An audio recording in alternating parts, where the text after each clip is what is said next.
Good morning. কেমন আছেন আপনারা? আশা করছি সবাই খুব খুব খুব ভালো আছেন, সুস্থ আছেন এবং পজিটিভ আছেন। কাল রাতে বৃষ্টিটা হয়ে কী যে উপকার হয়েছে তা আর বলার নয়। যেমন মানুষগুলো শান্তি পেয়েছে, তেমন গাছপালাগুলোও খুব শান্তি পেয়েছে।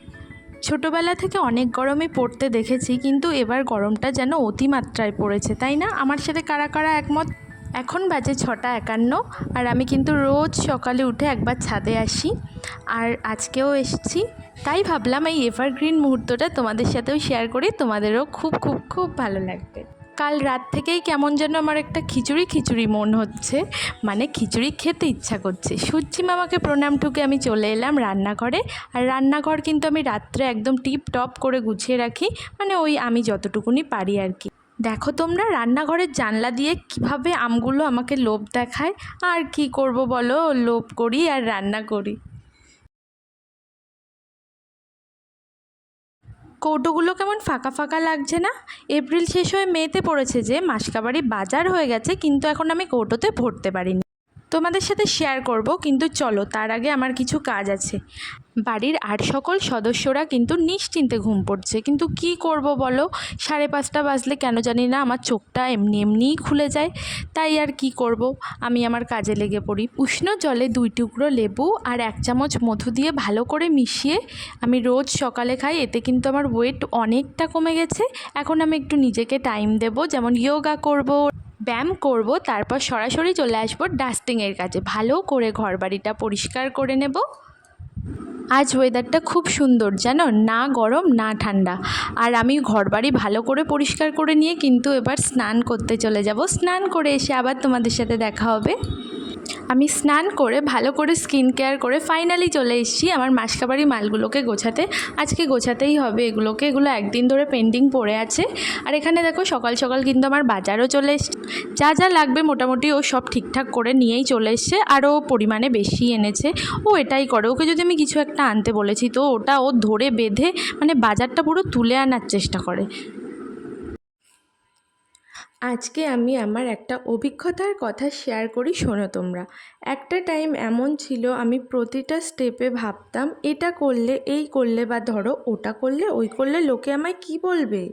এত লোককে নিয়ে ভাবতে গিয়ে, বলতে পারো এক কথায় মন রাখতে গিয়ে নিজে কী চাই ভুলে গেছিলাম আমার একটা লাইফ আছে, যেখান থেকে কে কি বলবে এই ভাবনা ছেড়ে দিয়েছি। সেখান থেকে আমার জীবনে কোনো ওঠাপড়া নেই, খারাপ থাকাও নেই।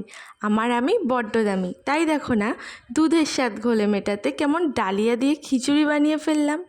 এরকম চটজলদি খিচুড়ি কিন্তু তোমরাও খেতে পারো। আর আজকের খিচুড়িটা আমি বানিয়েছিলাম আলু আর রাঙা আলু দিয়ে, গাজর, বিনস। এগুলো ফ্রিজে ছিল না, কিন্তু এগুলো দিলে আরও ভালো হয়। দেখো, নামানোর আগে একটু ঘি আর গরম মশলা দিলেই কিন্তু রেডি ডালিয়ার খিচুড়ি। কী যে ভালো হয়েছিল খিচুড়িটা, দেখো কেমন ধোয়া উঠছে। আমি এখন ভয়েস ওভার দিতে গিয়েই আমার জিভে জল চলে আসছে। অনেক তো গল্প হলো, চলো এবার কাজ করা যাক।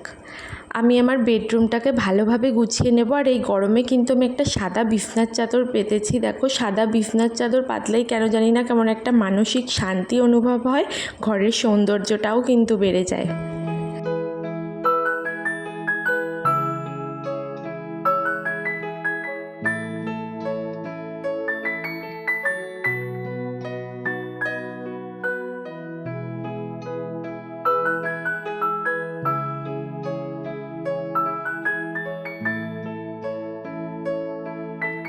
রাস্তার ধারে বাড়ি হওয়ার জন্য কিন্তু আমার ফার্নিচারগুলোকে রোজ ক্লিন করতে হয়, আর আমার ক্লিন করতে ভালোও লাগে। যেটুকুনি কাজ আছে করে আমি কিন্তু ব্রেকফাস্ট করে নিলাম। আজ সব বরমশাইয়ের মন মতন রান্না করব। হালকা পাতলা খাবার হলে আর কোনো কথা নেই। আমরা যা খাই সেটাই আয়ুষকে খাওয়াই, ওর জন্য আলাদা করে আর রান্না করি না। ঝাল ঠালগুলো কম দিয়েই রান্না করি। রান্না প্রায় হয়ে এসছে, চালটা ভালো করে মেপে নিলাম। কাল বলেছিল ঝিঙে সর্ষে রান্না করো, তাই আর দেরি কেন, আজকেই করে ফেললাম। আজ আমি কি রান্না করেছিলাম জানো? কলা, আলু, কাতলা মাছ দিয়ে হালকা পাতলা ঝোল, আর সর্ষে ঝিঙে, আর সাদা ভাত। তেলের উপর জিরে ফোড়ন দিয়ে একটু পেঁয়াজ লঙ্কা ভালো করে লাল লাল করে ভেজে, কলা আলুটা সামান্য ভেজে, একটু জিরে আর ধনে গুঁড়ো দিয়ে হলুদ গুঁড়ো দিয়ে ভালো করে কষিয়ে কিছুক্ষণ পর জল ঢেলে দিয়ে একটু ঢাকনা চাপা দিলেই রেডি কলা আলু কাতলা মাছের হালকা হালকা ঝোল। এখন বাজে 10টা 14। আমার রান্না কিন্তু এক ভাগের হয়ে গেছে। এখন আমি চালটা ভালো করে ধুয়ে নেব, ভাত বসিয়ে দেবো একদিকে, আর তরকারিটা কিন্তু আমার হয়েই গেছে। এবার আমি করব সর্ষে ঝিঙে। আর আমি কিন্তু সানরাইজের এই মাস্টার্ড পাউডারটা ব্যবহার করি, খুব ইনস্ট্যান্ট এটা কাজ করে ভালো, আর খুব টেস্ট হয়েছিল সর্ষে ঝিঙেটা। সর্ষের কোনো রেসিপিতে হয়ে যাওয়ার পর একটু সর্ষের তেল মিক্সড করতে কিন্তু ভুলো না, তাহলে টেস্টটা আরও বাড়িয়ে দেয়। এই দেখো আমাদের লাঞ্চ রেডি। এবার আমি আমার আয়ুষকে খাইয়ে নেব। আর আমি কিন্তু আয়ুষকে এইভাবে ভাত খাওয়াই, কখনোই ফোন দিই না। একটা টাইম দিতাম, ভুল করতাম, বুঝতাম না তাই, কিন্তু এখন কিন্তু আর দিই না। খাওয়া দাওয়া করে দুপুরবেলা একটু রেস্ট নিয়েই কিন্তু আয়ুষের সাথে আবার বেরিয়ে পড়েছিলাম। বিকেলবেলা একটু মাঠে গেছিলাম ওকে নিয়ে। দেখো মাঠের পরিবেশটা কত সুন্দর। বাড়ি এসে কি হয়েছে জানি না, রাগ দেখাচ্ছে, ও নাকি বেগুনি খাবে। দেখোই তোমরা।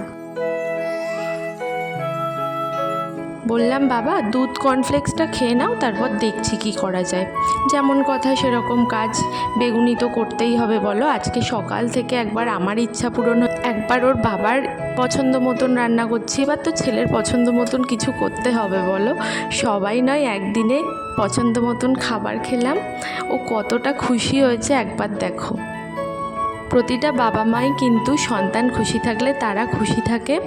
সারা ঘর খেলনাপত্র ছড়িয়ে দেখো কি অবস্থা করেছে। আমি একটু ওই যে রান্না করতে গেছিলাম, ও তাহলে বেগুনি খেতে থাক। আর আমি কিন্তু আমার আজকের ভ্লগটা এখানেই এন্ড করছি। আশা করছি আমার আজকের ভ্লগটা তোমাদের একটু হলেও ভালো লেগেছে। যদি ভালো লেগে থাকে তাহলে please like, comment, share and subscribe করে দিও। আর ভেবো না যে আয়ুষকে আমি লাইক করতে বলছি, ও কিন্তু খাবারটা ভালো হয়েছে তাই আমাকে দেখাচ্ছে লাইক।